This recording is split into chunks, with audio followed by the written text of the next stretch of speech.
Hey guys, thanks for tuning into episode 4 of the podcast. We're so sorry, but there was a problem with the audio this week. We ended up having to use what we recorded off the iPhone. We are sincerely apologetic for any inconvenience this may cause. Everything we do is to better serve our listeners and viewers, and we'll be back on track next week. Thanks, guys. Hello, everyone. Welcome back to the best podcast that you've ever listened to that's recorded in your living room.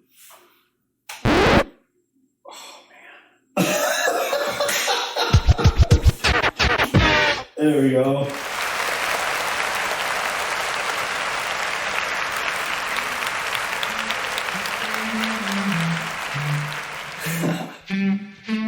It's the intro.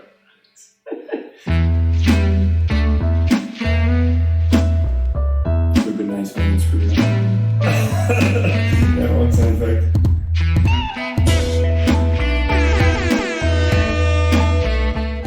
Episode 4, guys. It is. You better watch out, Joe Rogan. Yeah, we're coming for you.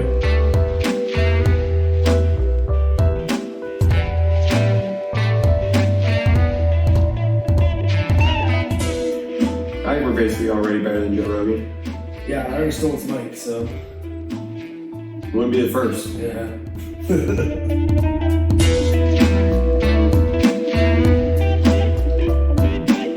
It's a nice microphone, man. Yeah, it's been treating me pretty good. That's the one we use at the studio. Yeah, this is a good one. Lots of studios actually use it. Yeah. It's funny, all like the Twitch streamers and stuff, they're all about that. And they want this mic and stuff, you know. Did you see that one Twitch streamer that kind of he was like, I finally saved up enough money, I finally got everything together, and I bought myself an SM7B. Yeah. And guess what?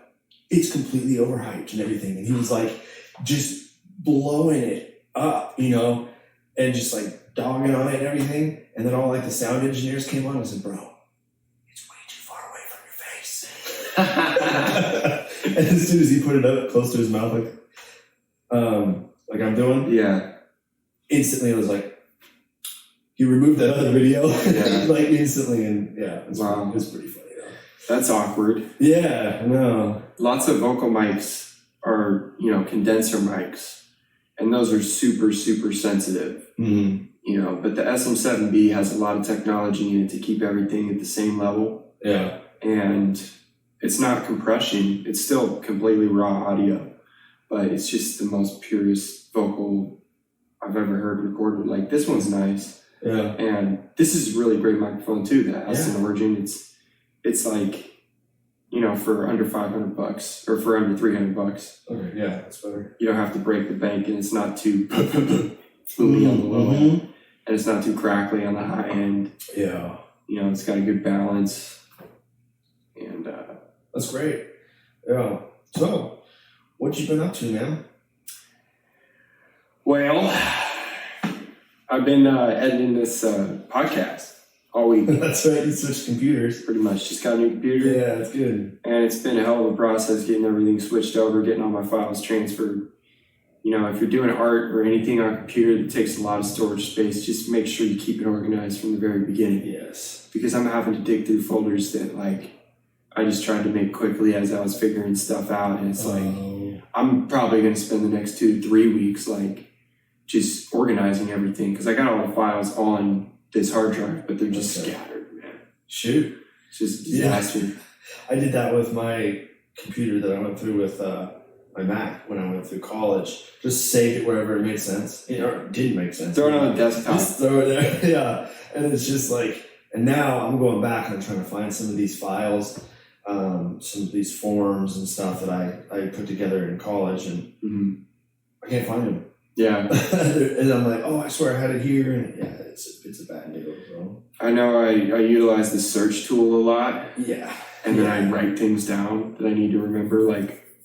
Here's this one project I'm working on that, needs to be done by a certain time. I can't waste any time digging through files. Yeah. So I'll just write it down on a piece of paper and then search for it in the File Explorer. Gotcha. To find it. Yeah. Yeah, that's good. Use the tools. I'm not the most tech savvy person ever, I would say. But I can figure it out. I'm really not either, bro. We made some little videos and stuff when we were kids, so I get it. Yeah. You cut the clip up and audio works the same way. I just know a lot more about audio. But there's this free editing software called Blender. Oh. You heard of Blender? I've heard you mention it a couple of times, yeah. It's like, it's really meant for like animation and stuff. Okay. But, it's a free software and they have a donation on their website if you want to donate. And, people started using it for animation. Then they started realizing they had a really good starting point in a software to incorporate a lot of different tools really easily. Yeah. And so they just added the timeline feature. You can open it up into a layout that's easy to animate in. You can open it up into a layout that's easier to edit text in and stuff and make some presets. But every time I exported the video from that software, the audio was off. Oh. And I thought I had it up, like I cut it up in all the right places and put it where it, visually should have been. Yeah. But it was still just way off. And like some of the audio was speeding up and slowing down. And like I think I added keyframes and stuff I'm going to have to experiment a lot more with this stuff. Yeah. It's just a lot to handle, man. But I ended up I tried one software before Blender. So last night, today's Saturday, so yes, or today's freaking Monday. We usually film on Saturday, but so last night, Sunday night, I was trying to get the episode up and kept exporting it in different ways, kept screwing it up, audio's all off. So I ended up just going back to the project file in an older software that I tried before Blender, exporting it from there, and anyways. That works. Episode 3 is live. Yeah. Everybody knows that by now. Yeah. Because we're in the future. We are in the future, bro. Yo, so have you heard about the next, I know this whole COVID thing is going on. I was freaking out about that. But have you heard that I've got a few things that I think about, whether this is an actual, like it's real or not. But the next thing to be freaking out about is you heard about the murder hornets? The murder hornets? Yeah. No. Enlighten me. Okay. This sounds interesting. So they're hornets, right? And they're like 2 inches long. So they're gigantic. And you can hear them coming because of their wings before you actually see them. Because they're so loud and so big. And oh my God. The venom that they have is like way worse, way more potent. It's like an Asian hornet is what it's called. Or Asian super hornet or something. And they're only in Asia, right? But I think I heard about that. Yeah, one of them made its way over to here. No way. Yeah. But it was dead. It was dead? It was a dead one. How'd it get here? Probably just got itself on a box that was in Asia. Stowaway on the box. They loaded up on a ship and it made its way over here and it died in the ship. Dude. Because I mean, you think about it, there's no way that thing could actually fly across the ocean to get here. Yeah. It wouldn't make it, So it's, hopefully not. Yeah. But it's just kind of goes to show that what they do with the what the media does to things and how they hype it up. Like no, I just did that to you. I was like, the Asian murder hornets, they're here. Yeah. It was one of them and it was dead. Yeah. But it's here. Yeah. So everybody needs to freak out. But deadly Asian hornet found in US. Yeah. Yeah, but they're pretty nasty, dude. What's going on? Like, are people dying out there from those things? Is it getting worse? Humans aren't necessarily in any danger from them. They're just like any other hornet. You piss it off, it'll attack you. You know? But the main thing that is the problem is that they attack other honeybees. Yeah. And they literally go in because they eat the larvae from these hives. So they'll go into these hives and they'll start biting the heads off of all the other bees, and then just not eating them, nothing, just killing them, right? So and then it'll kill the queen and eat the larva is what it's just trying to do. But so yeah, and that's basically what it does. And the reason it's such a bad, it'd be bad if they were over here, because obviously, I mean, bees are kind of on their way out, being extinct. They're kind of endangered right now. Yeah. And they haven't built up any defenses against them, because what the honeybees in Asia do is usually one or two, I'm pretty sure only one, will attack a hive, and all the bees will jump on it and like get it in a big ball so it can't get away. And they just start beating their wings, and it draws in all the heat, and they basically just cook the hornet to death. Oh my God, that's crazy. And and that's the only way that they can defend against it, because the other hornet just doesn't care. And but our bees don't have that, because obviously they don't have any predators. So they wouldn't know what to do. So that's the only thing that would be an issue. Do you know if they're making any effort to get rid of them? Yeah. That's mainly what the media is spinning it, is like they want to make sure that when people find it, so that they can be like, okay, they bring in the experts, and if there is a hive here, or if there's a nest, they can eradicate it. Dude, that's sketchy. Yeah, it's a little scary. I don't like bees, but me neither, man. I know you're allergic to them, so. Yeah, bro. Not long ago, I went on a hike with Ryan, and we hiked Hamilton Mountain. There's this huge bee at the top. I don't know what kind of bee it was or where it came from, but dude, it was like as big as a dragonfly.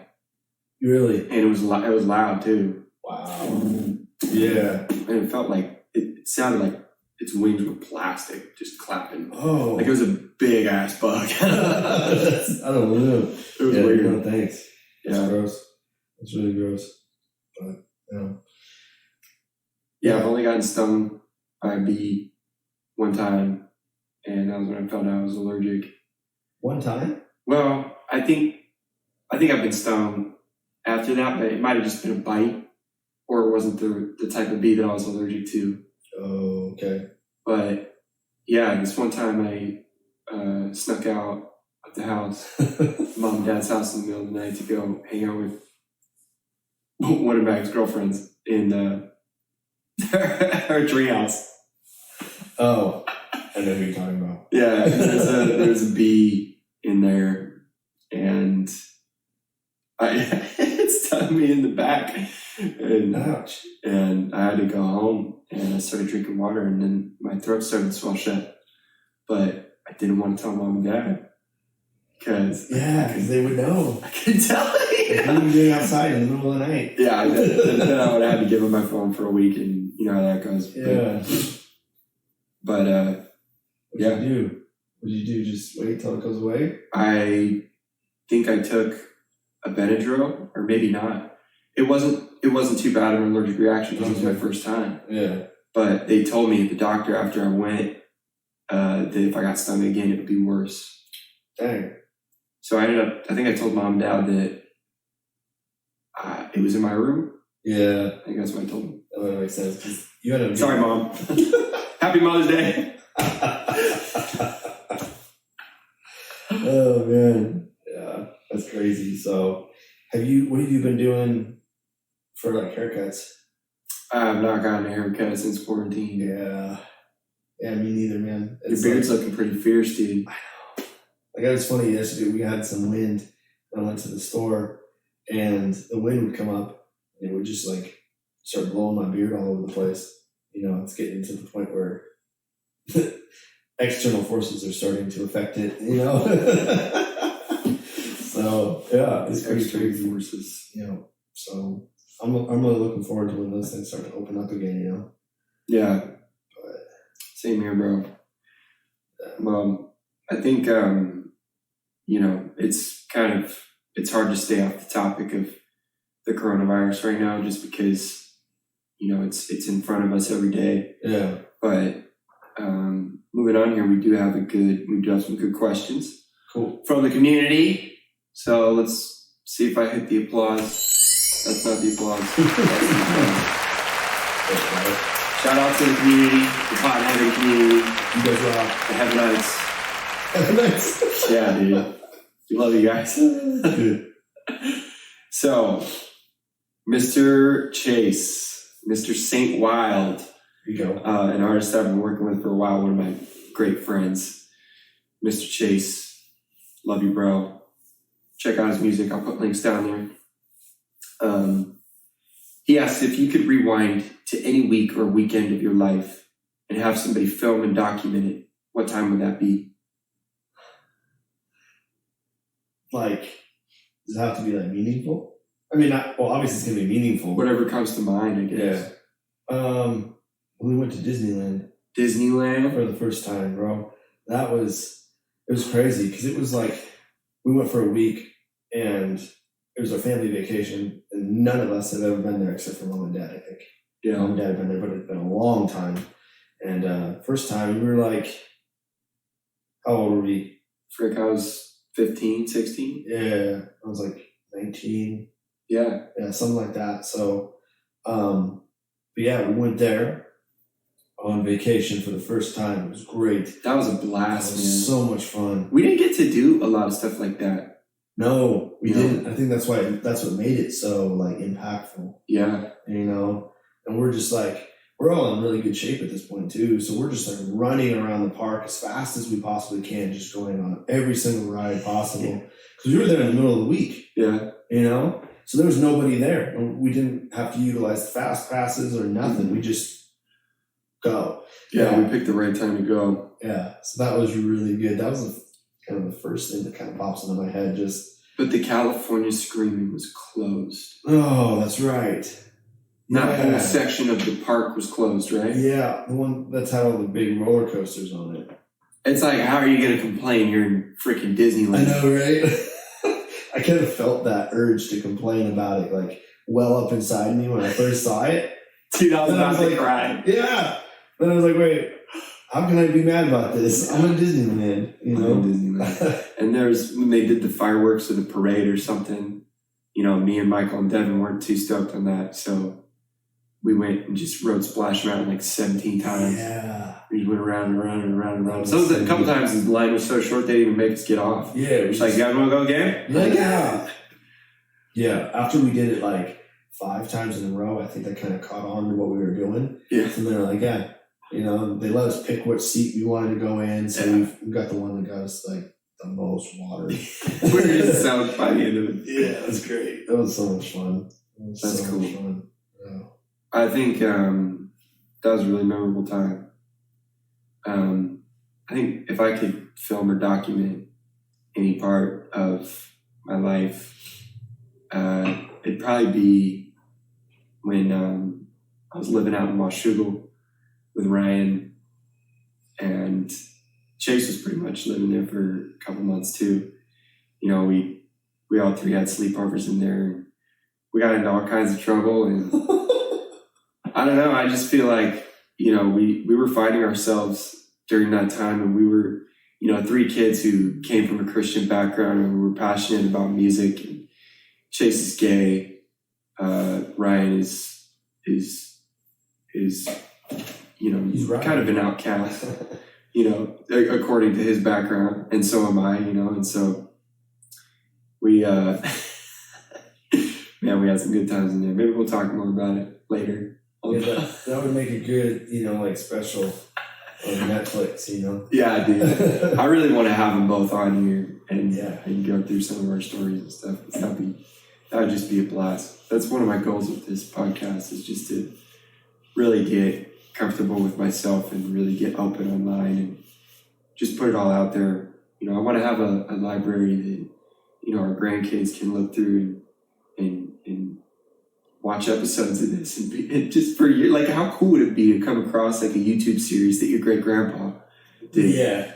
You know, and if your great grandpa did something impactful, then you could study him and not even like study his work and figure out what he did, but also study his mannerisms and see how you relate to him and how the blood's passed down, and like, yeah, you know, that'd be awesome. So that's the kind of legacy I want to leave.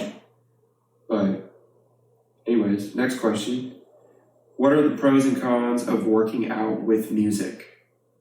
Pros and cons of working out with music. Okay. Yeah, so depending on what you use music for, and most of the time people use it as kind of like a stimulant, kind of a, you know, something that gets them pumped and gets them ready to go. Oh yeah. And yeah, so it's really good for that. But just like any other sort of stimulant, like caffeine or pre-workout, which is basically just caffeine. It starts. That shit rocks, by the way, though. Yes, yeah, pre-workout has its place for sure. But music is it can kind of become this point of like it starts to lose its kind of initial punch. Yeah. You know? Oh yeah. It's kind of the effect because for a lot of people, working out is meditative. Yeah. Right, and adding that level of music on top of this kind of struggle and kind of thing that just really makes you in the moment and present. Adding music to that can help you actually get into this place of meditation, right? So yeah, so that would be the one thing about, so the pros of using music for your workouts, it really does help you get in the moment and help you to just become grounded in reality. But there is the other side of it. Like if you're very, very, if you've been dialing in your workouts for a really long time, right? And you get into the flow of it and you know exactly how much stimulant you need. You got your routine down in your head. Yes, it's just dialed.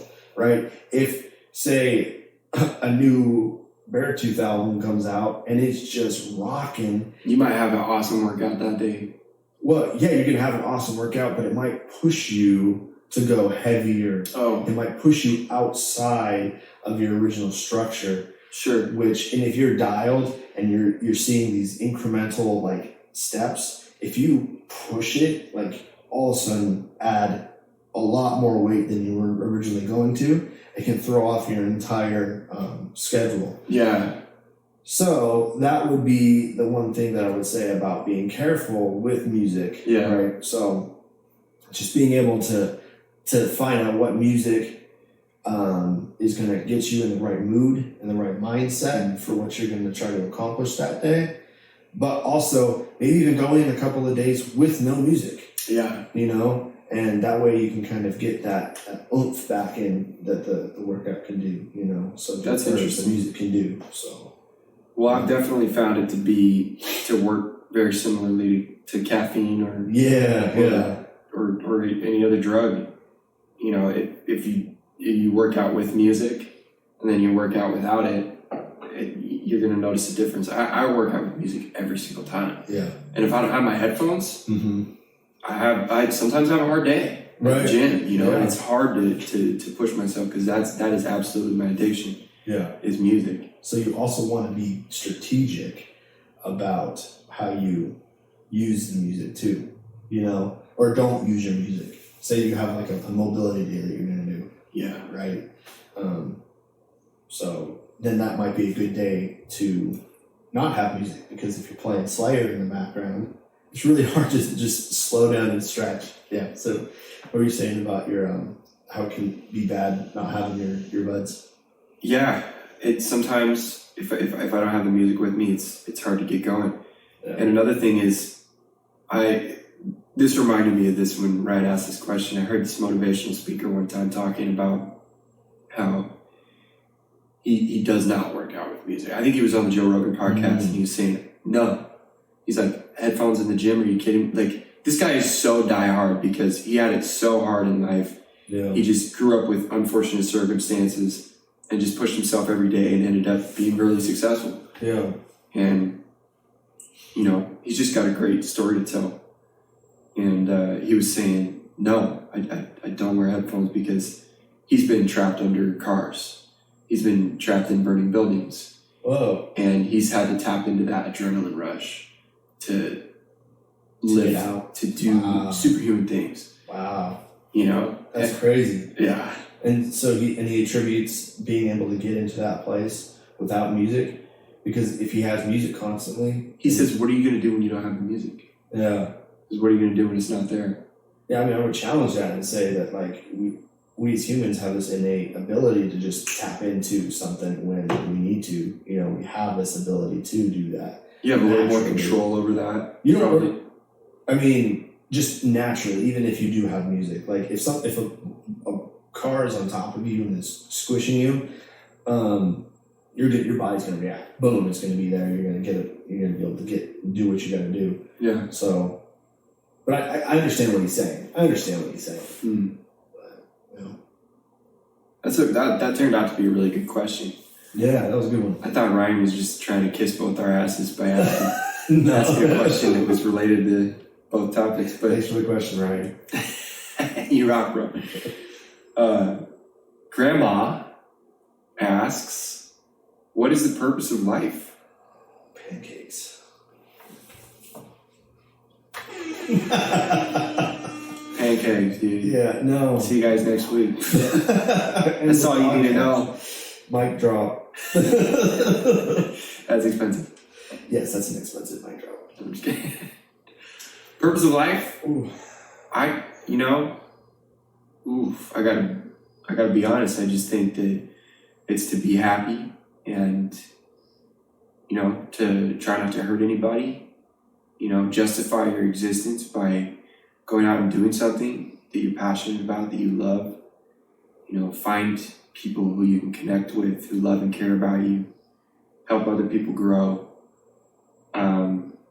make art, you know, utilize the abilities that you have, you know, on a healthy level. Don't indulge too much into one thing. Try not to have any addictions. Try not to let anything have power over you. You know, own up to your mistakes. Apologize when you're wrong. I can keep going, but I think just being happy is the main priority. Because I think from a place of happiness and contentment, you know, there's a lot of things you can build on that type of a foundation. Yeah, and I think that you make a good point of, like, you know, okay, the purpose of life is to be happy. Okay, that makes it sound like everything should be perfect all the time, right? So I want to add on this and tell me what you think about this. But there is a way to actually find contentment, to find happiness, to find fulfillment in the struggle, in the problems, in the day-to-day just grind. Because I used to have this mindset when I was younger that I'm going to get to a point where I can just press play on life and I can just go. You know, and I really, really, really, really wanted that. And I thought that that's where I need to get to be happy. Right? I relate to that a lot. Yeah, and not quickly, and I resented this for a long time. I resented the fact that, no, you do have to be present. You do have to be in the moment and kind of trying to find your happiness in the day-to-day struggle, in the day-to-day grind. Even when things don't feel right, it's not enough to just, you know, think that there's, at that point I started to think that there's something wrong with me. Everybody else is happy. Everybody else can just go day to day, moment to moment, and just be fine and just go.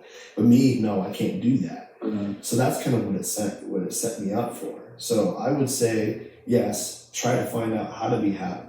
I mean, what makes you happy and be happy in life, but also try to find ways to be content and try to find ways to be okay and accepting and not resistant towards the struggle that's going on around you.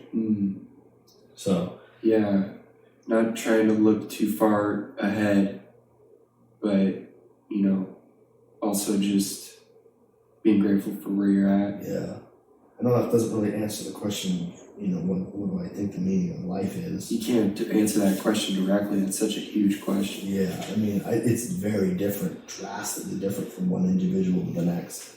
Because one person like me and you can be entrepreneurs. We need to be doing our own thing. We need to kind of be the guy, you know. And that would be happiness. That would be kind of the meaning of life, you know, right? You could say. But for other people, they're just like, no, I need somebody else to be above me. I need somebody else to tell me what to do. I need to be able to, you know, and just kind of, you know, and so it's a completely different question to everything. Yeah. Each individual person is completely different. Yeah, that's true. So, Brianna also asked a really good question about, I didn't write it down. I don't know why I didn't get it, but she asked, what's the biggest struggle you guys have encountered as entrepreneurs? the biggest struggle. I think that's what the question was. Something Yeah, that sounds about right. I remember seeing that.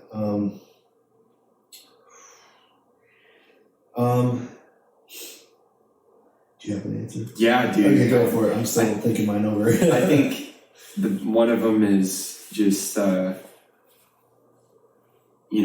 you start a business, I don't know if it's a struggle generally for people who start businesses, but for me, I'm very in tune with what everyone else is saying about what I'm doing, and it makes it really hard to get down to what I really think and what I really believe, and what I think my next cover should be, what I think my next song should be about, and what style I should do it in, because I'm always listening to the feedback and trying to make music to please people.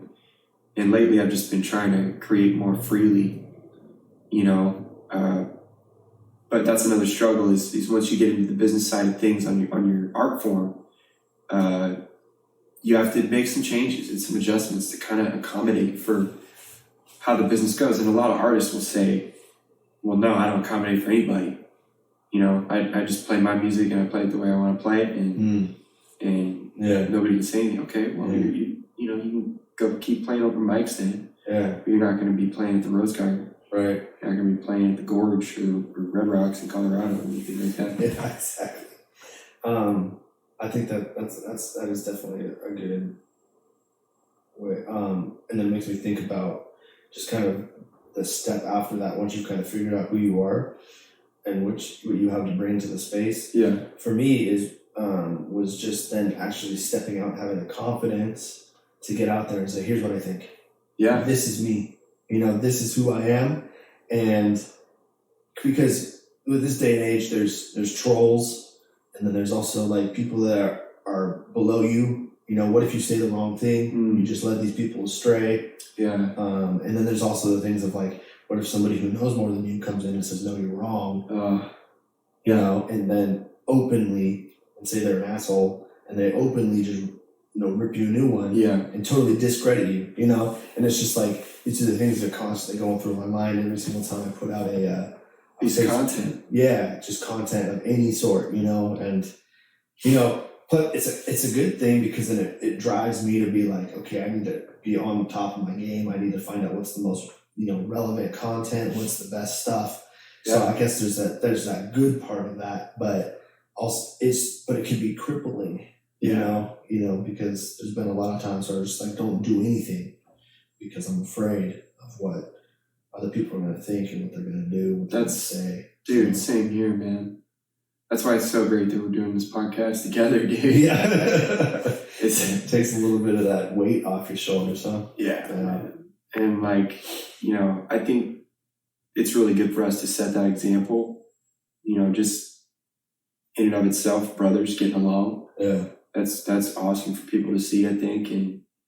And also just the way we relate to each other and the way we respect each other's ideas and don't talk all over each other. And, we're just real with each other. I think young guys really need to start, getting more open with each other, because a lot of guys dress a certain way and act in a certain way to try to impress women, or they do things to try to act cool, and they want to be tough. Me and you, we're big dudes, we're tough, and we can squat 100 pounds, but we're teddy bears. We're sensitive guys. Yeah. And we're open about that with each other, and we compliment each other to lift each other up, and I always say, love you, bro. And I think we need more of that. Definitely. But episode 4, everybody. I used this one last week, but it's a good one, man. I've been busy. Technical difficulties. I've got lots of podcasts to edit, man. Yeah.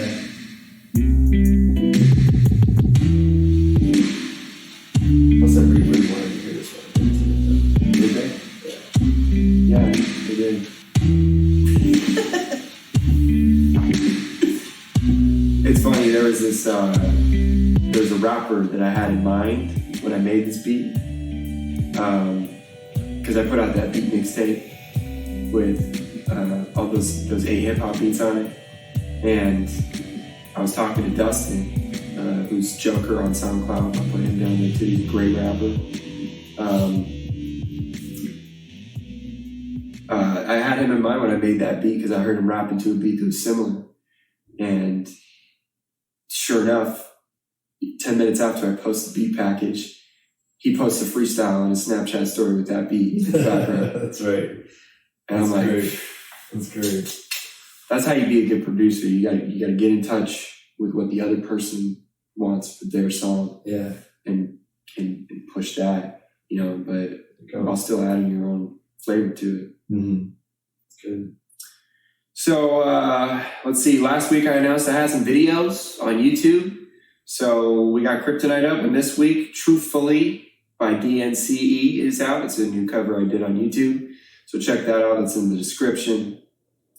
And I took a little poll on Facebook to see what genre people gravitate more towards. So I listed 4. I said like for rock and roll, heart for hip hop and R&B, Mm-hmm. wow react for EDM, and sad for pop. Sad for pop because pop is pop. Is it? Is it though? There's a lot of pop that I like. I don't really care. Yeah, it turns out rock and roll won with 13 votes, and hip hop and R&B came in second with 6. So that's half as many as rock and roll. Then 2 wows for EDM and 2 votes for pop. All right. So it seems to me like there's a shift that's going on, and I've been kind of talking about this for a while. Maybe it's just my friends because I like rock and roll, but it seems to me like rock and roll is going to be coming back. Good. People are getting tired of this pop music. That's what's on the radio. That's what you hear at the club. Like these EDM DJs are playing more shows than any artist because they basically just have to press play. Yeah. There's some of them that are doing cool shit, like bringing like guitarists on stage. And remember at Paradiso one year, I saw Zoo live, and he had a saxophone and electric guitar player battling. Oh, that was so dang. cool. But anyways, so that's why I put the Kryptonite video out first, was because the rock and roll won. So yeah, I did that, and I also wanted to talk a little bit about being a good studio musician today. Okay. Because, last week we talked about how as soon as you jump in the booth, the first thing the producer does is throw on a click track. Yeah. And that is something to get really, really, really good at, no matter what kind of artist you are, no matter what instrument you play, whether you bang on buckets, whether you're playing a tambourine, whether you're fucking playing a kazoo or A kazoo, yeah. Play to a click track. Mm-hmm. Zone it in, play at the same tempo, don't speed up, don't slow down. Dave, my boss at Bempy, was telling me about this guy, this drummer, who said, what tempo are we at? 120? Looks at his watch. Oh, whatever. Counts out 120. No click track, bro. Wow. Plays for 10 to 12 minutes. Does not change at all. Dave takes out his metronome. 120 every time. All the way through, did like maybe 1 BPM. I don't know. I wasn't there, but that's the story he told. That is the sign of a good drummer. I don't care about any of that, dude. All I care about, dude, is Can you this. follow that click? So that's what I've been trying to get really, really good at as a drummer. That's good. As I'm learning drums. Yeah. I don't know, dude. You got to kind of fit into a box when you're a studio musician. You can't want to be a show off. No, I try to get fancy every once in a while in there, and that's when I would get off the click, and then get to the end of the song, recording stops. All right, let's do that again, and then I would play again. I try to do something fancy, get to the end, okay, let's do it again. Yeah. And I was like, all right, cool. I'm just not gonna do anything fancy. I'm gonna just play the song the way it needs to be, and that's it. Get to the end of the song. All right, good. Let's move on. Yeah. As soon as I did that, we got a good take. Nice. So. Well, I think it just takes a couple. It takes at least 3 before you really get it. Yeah, of course. Yeah, definitely. I'll do at least 3 with everybody. I rarely do less than 3. Mm-hmm. I'll do 5 usually at least. Get something to pull from, yeah. But one of really good studio musicians that we have at Bempy right now is Dustin Rose, who's a Christian artist on the label, and the dude is awesome. He's so much fun to work with. We just have a blast. Not every time, we work together a lot, so there's creative energy flying around and everything, and that's the way it goes in the studio. But for the most part, me and Dustin have been really good friends, and he plays guitar, and guitar is really important to be played the same way every time. Yeah. And it's a bummer that it's that way, because most guitarists really want to get fancy, really want to show off, really want to do something different every time, really want to get fancy. And so, with him playing it every time the same way, I can pick 2 takes, pay him one right, pay him one left, and they don't fall out of phase. They don't fall out of sync. Nice. They're the same way every time. There's no groove changes. And yeah, dude. Yeah. A lot of times when you're making music, you got to think from the other person's perspective. I just kind of pointed out earlier how that can be a weakness for me. Trying to think about what everybody else is thinking and cater to them. Yeah. But to a certain extent, you have to be able to see it from their point of view, especially on the business side of things. Like if you're selling a product or a service, you have to figure out why they need it, and why they should buy it from you. Yeah. And, so I have to show these artists that I'm the right guy for the job. I'm creative. I can help take their song from 0 to 120 and give them a good mix and master. Is it a list of things? Is that what? Because I've heard people, I've heard studio drummers and stuff, and one of the things that they would talk about was just playing with as many people as they possibly can, and not before they get into the studio, right? If you're trying to develop your ability to be a good musician or studio musician, then just playing with as many different people as you possibly can, and being able to adapt to any situation that you're in. Yeah. Instead of being just locked into, one genre or one type of music, one playing style, just being able to be, flexible. Versatile. Yeah. Adaptable. Yeah, you have to be. You have to, you can go home and record a song, you can do whatever you want, but when you're in someone else's studio that they hired you to be there for, you have to learn how to cater to what they're doing. Yeah, exactly. So I thought maybe we get into some music news, just a couple things that I picked out from the headlines I thought were kind of funny. Nice. And then we'll move on to some fitness stuff. So it turns out the guitar Kurt Cobain played during Nirvana's famed MTV Unplugged in New York concert is headed to auction with the starting estimate of, you want to guess how much? $1 million. That was wow. What guitar is it? Do you know? Yeah, I don't know what kind of guitar it is, but it's the one he played at the MTV Unplugged in New York show. I don't know if that was their last show or what. Maybe it was one of their big ones. I don't really, it was probably one of their big ones, man. The guitar will be part of the Music Icon sale at Julian's Auctions, taking place June 19th and 20th in Beverly Hills. And on the Julian's Auctions website prior to the sale, the guitar will be on display in the Hard Rock Cafe. Wow. In Piccadilly Circus, London, made by Mobile. The guitar is a 1959 Martin D18E. And the auction lot also comes with the original hard shell case that Cobain had adorned with a flyer for the band Poison Ideas 1990 album. Wow. Okay. That would be fucking cool. See, to have that guitar, man. That's crazy. Yeah, that's gonna be one in the music museums. Yeah, dude. You know, That's the kind of impact I want to make as a artist. You know, people are still talking about that guy. Yeah. Everybody's heard "Smells Like Teen Spirit." Yep. You know, Yep.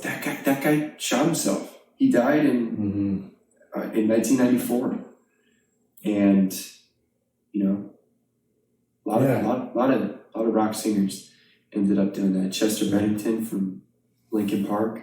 Yeah. It's so cool to see Mike Shinoda on Facebook and Twitter right now, still just cranking it out. Yeah. Just making beats every day. You know how hard that is, probably, to maintain a music career after your best friend. Yeah.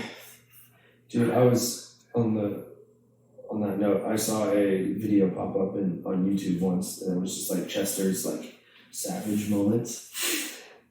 Dude, that dude was crazy. Like, he sounded exactly the same in the studio as he did on the record or like live. Yeah. You know, like on his albums, he sounded exactly the same. He could same voice, same style, same everything. Yeah. It's He's a crazy. talented dude. Yeah, he was something else. Well, in other news, on the hip hop side of things, Snoop Dogg has hit out at Tekashi 6ix9ine after the rapper began a huge comeback following his release from prison. The rapper, real name Daniel Hernandez, was released from prison last month after expressing fears over contracting coronavirus. Hernandez, who had served 17 months of a 2-year sentence for racketeering, which is like poor business conduct, is now serving the remainder of his sentence under house arrest. Since his release, he has dropped a new track, Gooba, which smashed YouTube's record for the most watched hip-hop video in a 24-hour span. Whoa. And this guy is a jackass, dude. This guy is, first of all, he's a mumble rapper, and he's obsessed with just lean, which is like cough syrup type of drug that lots of rappers do. And I'm pretty sure there were some allegations regarding like some rape charges or something. And it turns out Snoop Dogg, who's a real gangster and a real rapper, you know, one of the pioneers of hip hop, is pissed at this kind of shit because these kids are taking over hip hop and they're tricking the kids into thinking what they're doing is cool when all the legends, you know, paved the way for these guys. And now they're running their names through the dirt. So it says, however, it seems Snoop isn't a fan of the support received by Hernandez. He commented on an Instagram post shared by Tidal, which is a streaming service like Spotify. They gotta stop pushing this rat, and rat is in brackets. So he probably said something else. He says all these media outlets making snitching cool. I'm old school, F6ix9ine and everybody pushing his line right now. All the New York G's feel me on this. And what that means is all my homies who are gangsters, real gangsters, not posers, you know, are actually about our business. And the streets are going to come back to life in hip hop if these guys don't knock it off. Like, I'm dead serious. Like, these rappers who are real gangsters, like, grew up having to fight for everything they had, like, on the streets, black, suppressed. Jeez. Dang. That's crazy. But do you think his jail time and everything had to do with a lot of his, like, fame and that explosion that he got on YouTube? Or is it because he actually had a good following and people actually listened to him? I think he probably, you know, those aren't good hands to put that much fortune into, for certain. You know, I think he was already pretty screwed up by the time he got all that fame and fortune. You know. No, I mean, like, he comes out of jail, right, and he drops this track, and it blows up. Yeah. And it sets all these records, right? Do you think that those records and stuff came from the hype of him just being out of jail and people were looking at it that way? Or do you think it's because he actually had, like, a good fan base? I'm not exactly sure what it is. There's a lot of controversy in hip hop as to why these kids are at the top of the charts and why people think this is cool. It's just about what's cool. It's the new wave. Everybody wants to be on the new wave. And now kids are getting phones. And like 12-year-old kids are getting phones. And that unlocks their entire world. They got access to whatever they want from that point forward. And so, they go with what the media is selling them. And I think, some of these I don't know if Snoop Dogg signed 6ix9ine, and that's why they got beef now, but I don't think signed. Yikes. I should study more before I start talking. Yeah, okay. But sounds good. Anyways, we have another question for music that I will save for next week. Let's get into some fitness. Yeah. And we're going back to the theme song.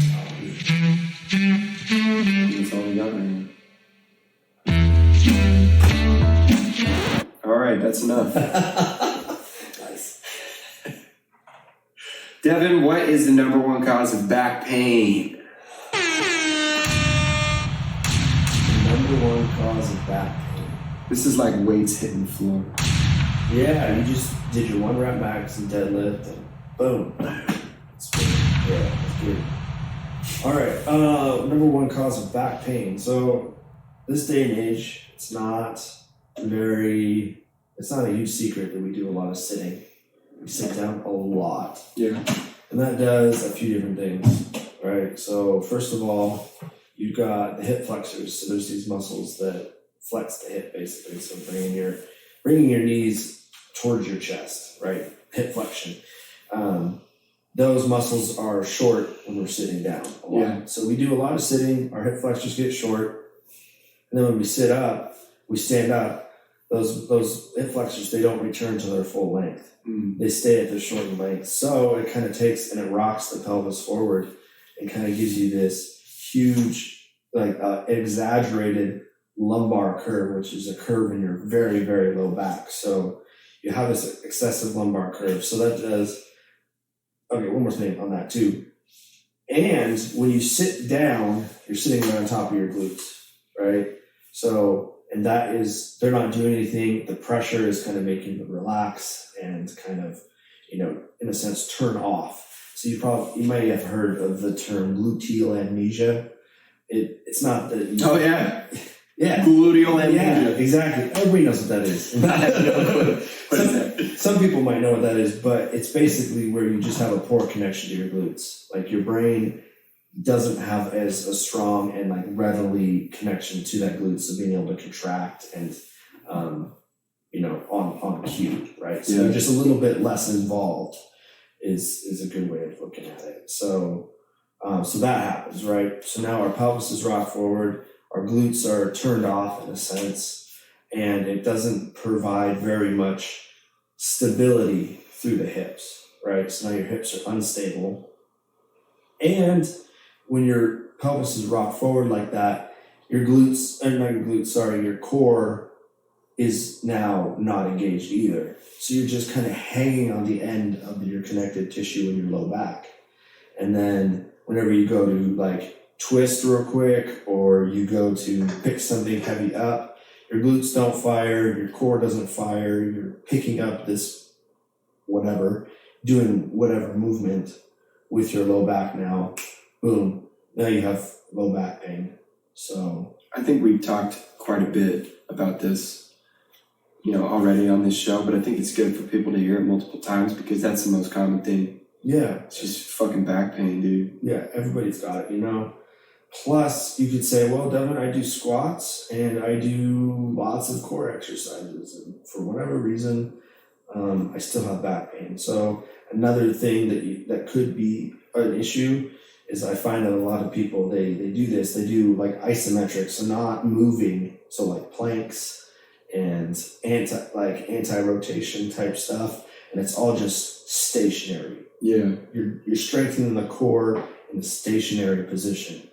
So if that's you and you still have low back pain, stretch your hip flexors. Make sure you stretch those hip flexors. Just Google search hip flexor stretch. Boom. It'd be way easier to see. You need to be able to see me. I could try to explain, but it's a little hard to do it when I'm just sitting here. So Google hip flexor stretch. Make sure you do a lot of those. Look up like Kelly Starrett. Don't you have stuff on your page? Yeah, I can look at for hip flexors. I have a few. I don't think it's quite. I think I have some stuff on there. I'd have to look. But that might be a good idea, bro. Is just to pick a couple things that you get questions on all the time. Yeah, and just make like that. Like 6 little 3-video series. Yeah. On each one. Yeah. So I should do that. That way you can just be like, here's a couple good points. Yeah. If you want to learn more, you can go watch the series. Yeah, and on top of that, they're everywhere. So just look for a hip flexor stretching video on YouTube. I'll make some. It'd be good. And then try to incorporate like farmer's walks. So like heavy carries where you're actually in movement, but with the core supported. And so that way you have it if you're standing still, you got your core stable, and if you're moving, you can have your core stable, which is will support your low back and kind of keep you out of injury there. So that's what I would say about that. Still some strong whiskey, dude. What is it? That's a bullet bourbon. Bullet bourbon? Yeah, that stuff's good. It's a good staple. I love this, man. Just coming over here and doing this podcast, having a couple drinks.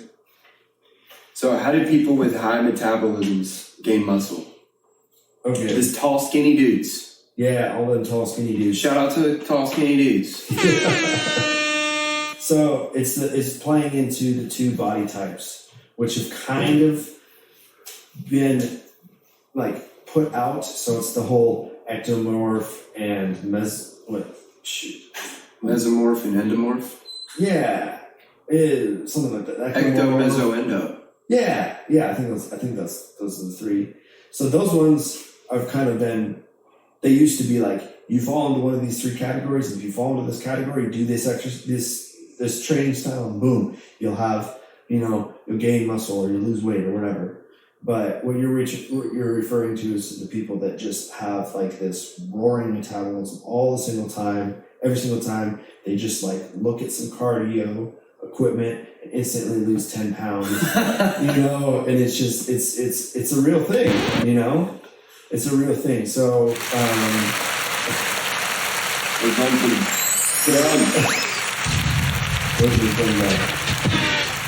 anyways, so basically what it is you've got just your metabolism is going so fast and it's just really hard for you to put on weight. So basically what you got to do is you've got to, first of all, be very consistent with your workouts.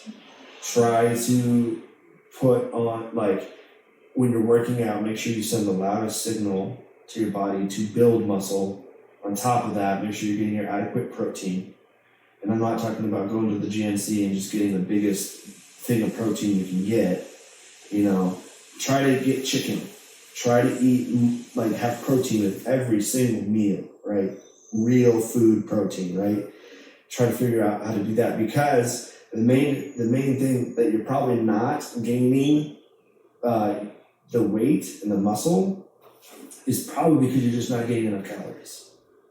Your metabolism is going so fast, you're burning so many calories that you just need to increase your calories with everything you can. So don't use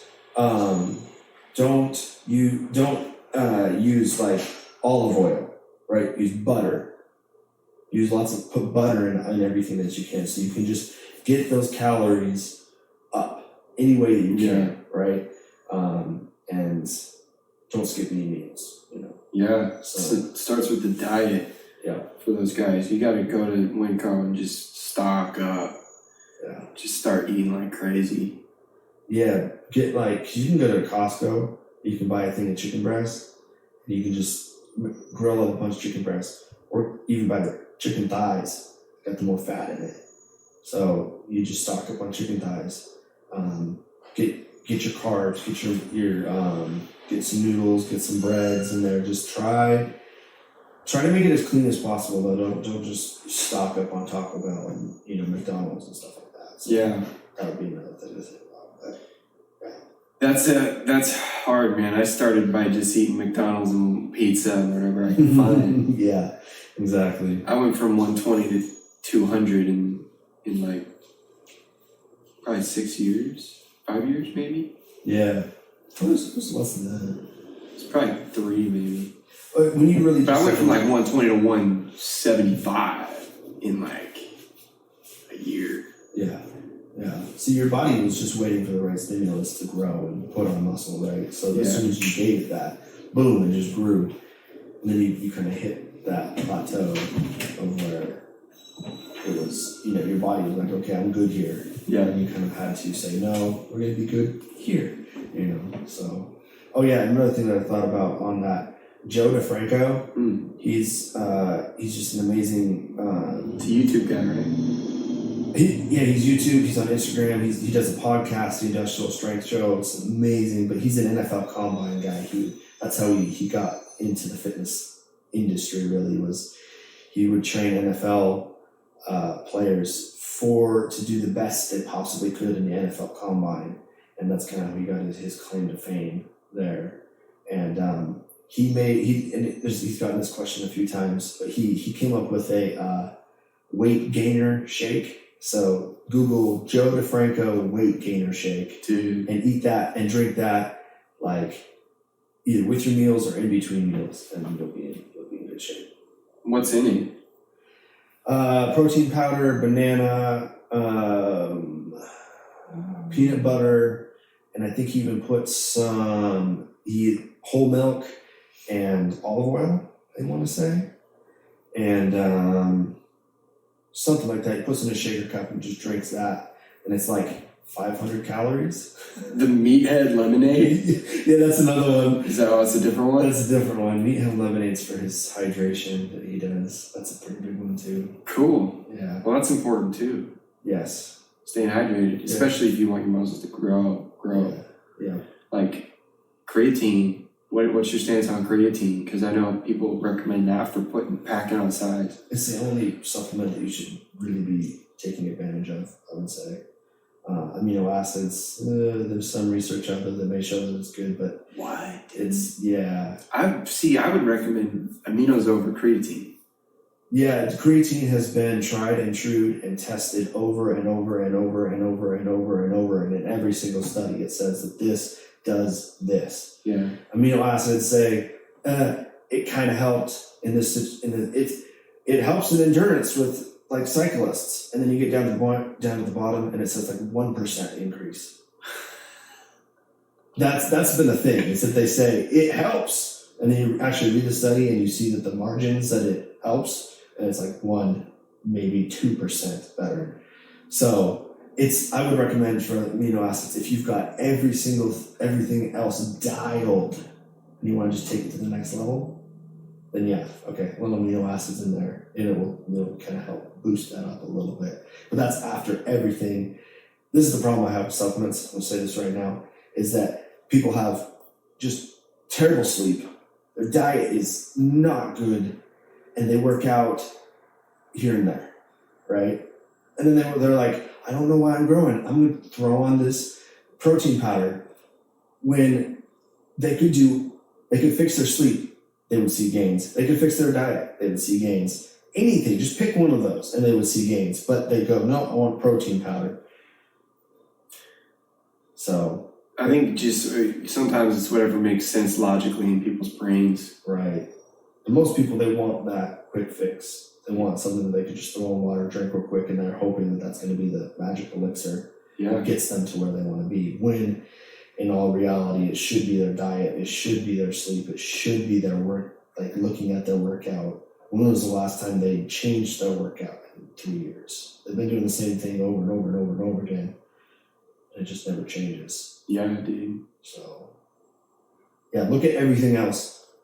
And then if you can't find anything wrong with your programming, your sleep, and your diet, then maybe look into some supplements. There you go. Save you a little bit of money. Damn, bro. People are going to have to watch this like 3 times. Yeah, take notes, everyone. Get your notepads out. Spot Heaven. Bringing the heat.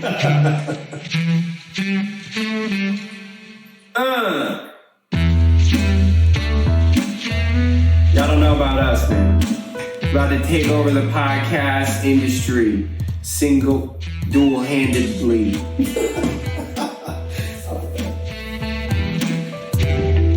All we need is a little bit of whiskey and a couple microphones. There we go. That's all you need. This is such a great show, dude. I love it. Thanks so much for doing this, bro. Yeah, no problem. See y'all next week. Thanks for tuning in.